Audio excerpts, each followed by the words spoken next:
According to the Environmental Protection Agency and their Indoor Air Quality Tools for Schools program, good physical conditions can reduce absenteeism, improve test scores, and improve teacher retention rates.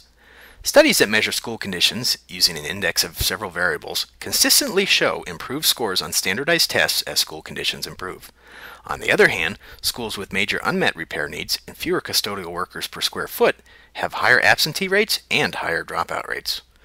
Nearly 80% of teachers responding to a survey in Chicago and the District of Columbia reported that school facility conditions were an important factor in teaching quality.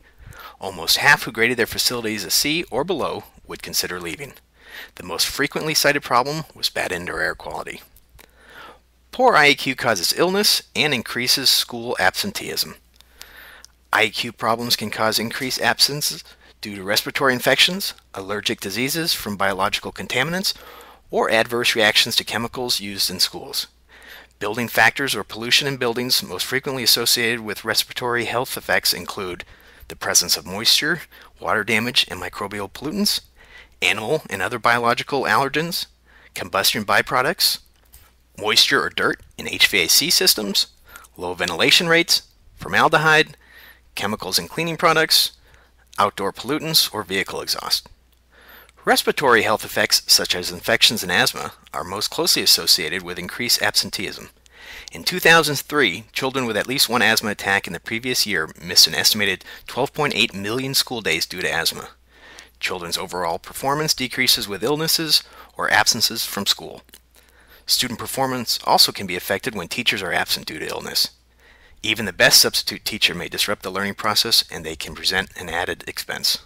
Here are a few basic facts regarding school IAQ. Adequate outdoor air ventilation can improve the ability to perform, raise test scores, and reduce airborne transmission of infection.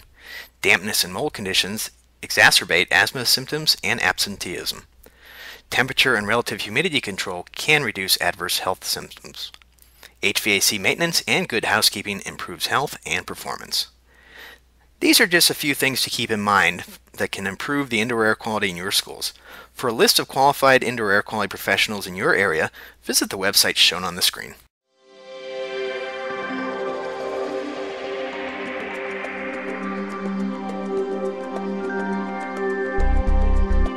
IAQ TV, the place to be.